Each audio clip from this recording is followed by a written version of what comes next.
Welcome back, dear viewers. Now it's time for our daily press review, and we are joined today by Mr. Abdel. He's a political analyst. Good morning, sir. Good morning to you. And we start off from Al-Ahram front page, and we read President Fattah ElSissi receives head of the IFAD. President Fattah ElSissi received on Monday head of the International Fund for Agricultural Development, Gilbert Hongbo.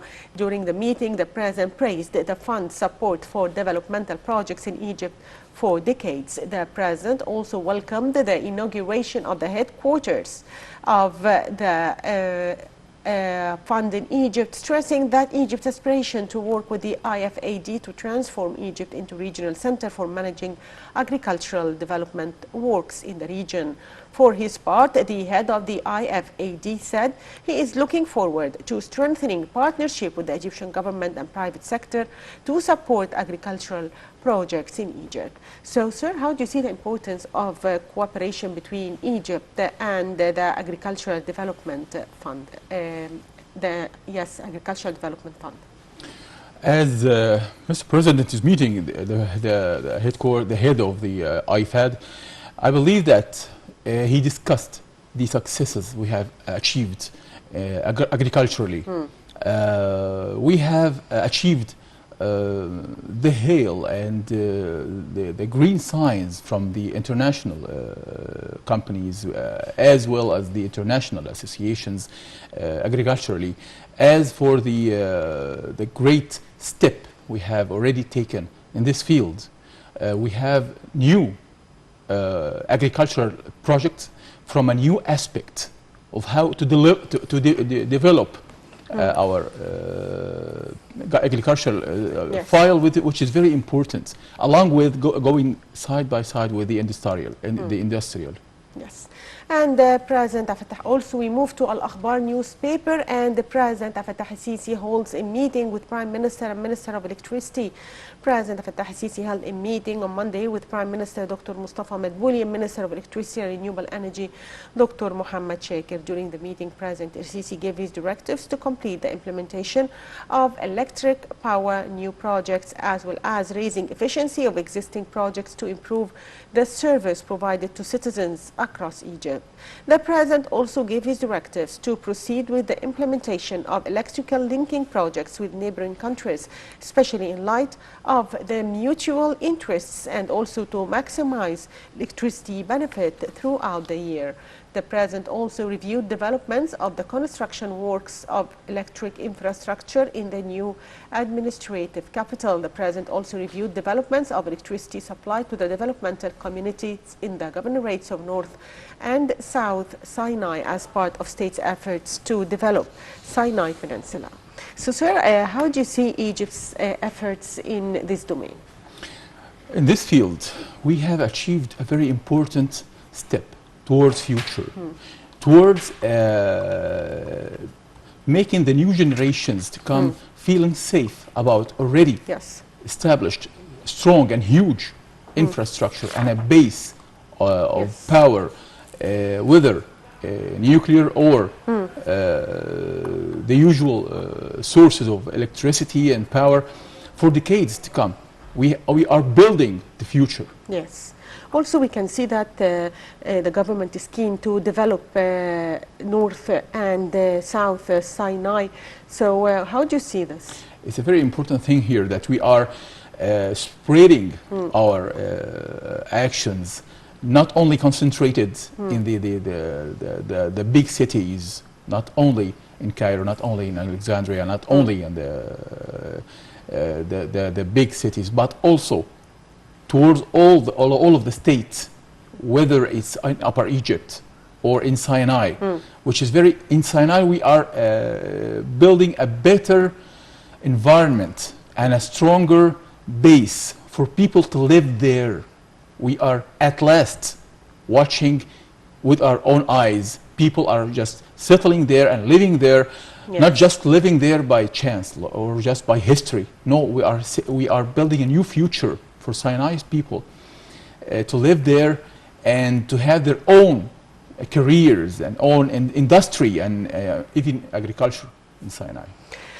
And we move to Al-Shuruq newspaper, and we read Prime Minister Dr. Mustafa Madbouli held a meeting on Monday with Minister of Health and number of Health Ministry's officials. During the meeting, the Prime Minister reviewed executive position of a number of national projects and presidential initiatives which are undertaken by the Ministry of Health to improve medical services provided to citizens.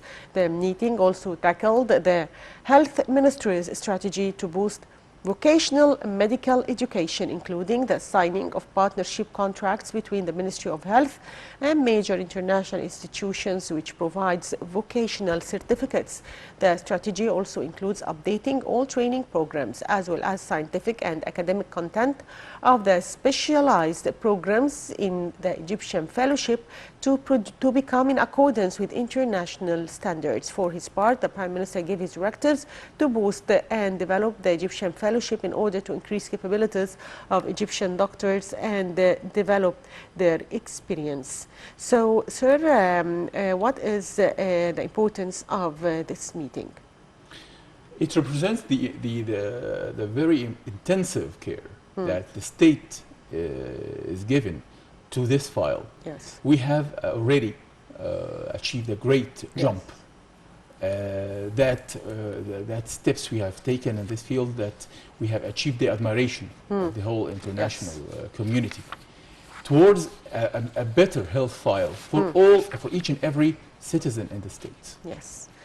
And we move to Al-Shuruq newspaper, and we read Egyptian bourse gains 11 billion pounds on Monday.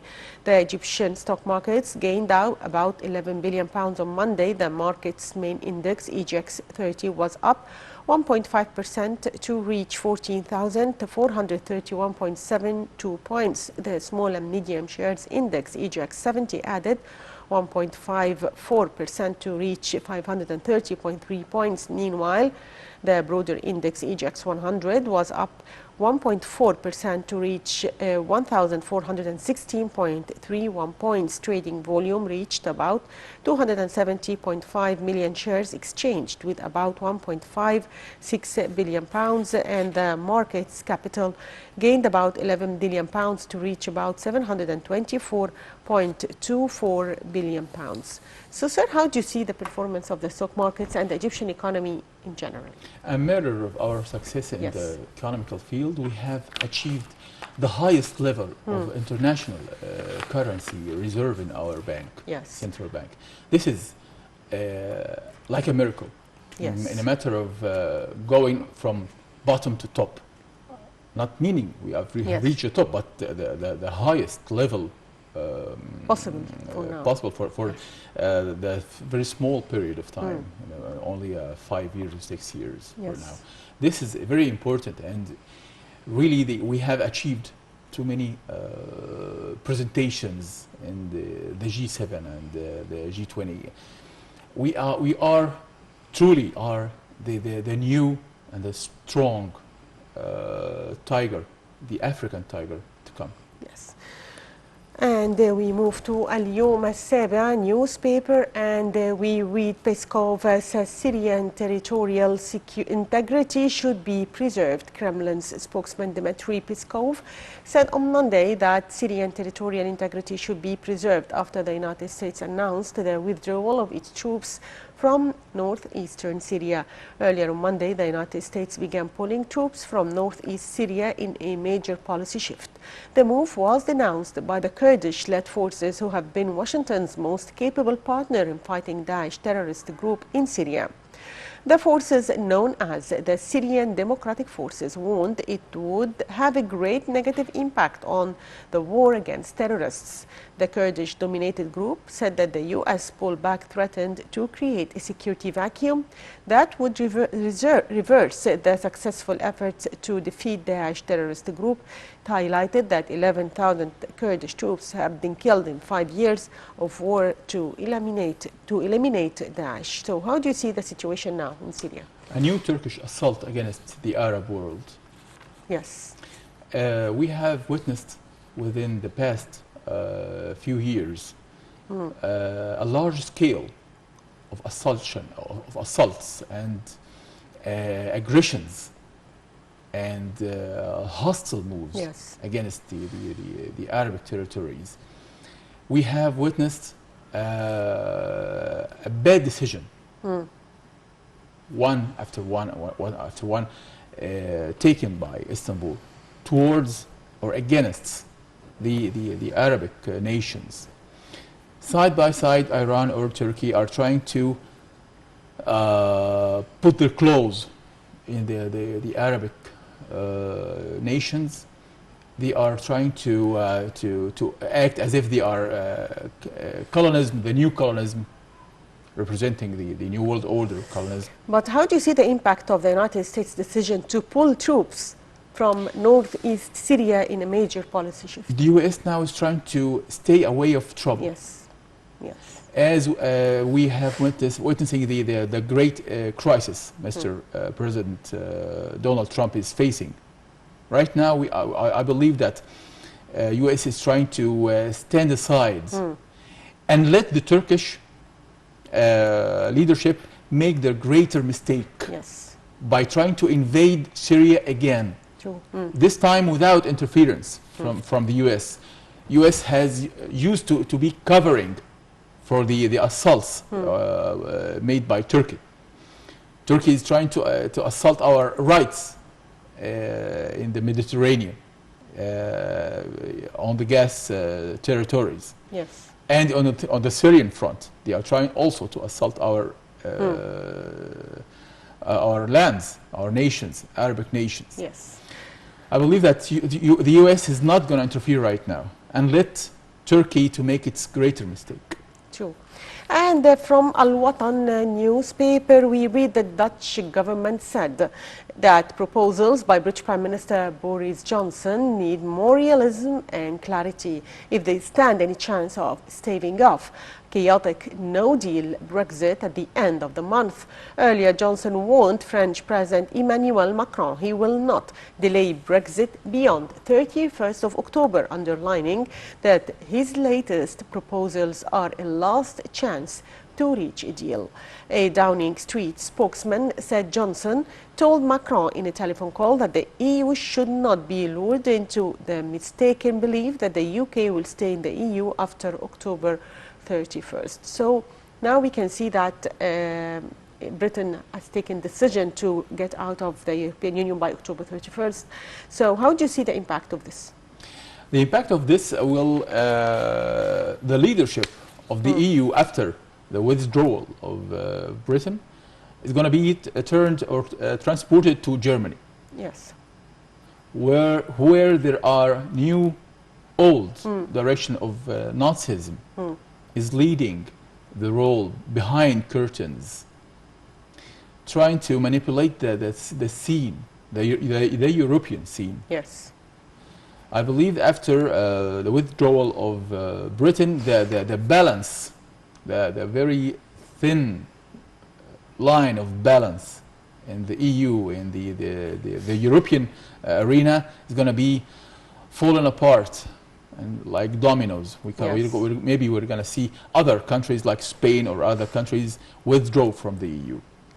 And we move to Al-Yom Al-Saba newspaper, and we read South Korea's chief nuclear envoy left for Washington on Monday for talks with his U.S. and Japanese counterparts after the breakdown of the working-level nuclear negotiations between the U.S. and North Korea in Sweden.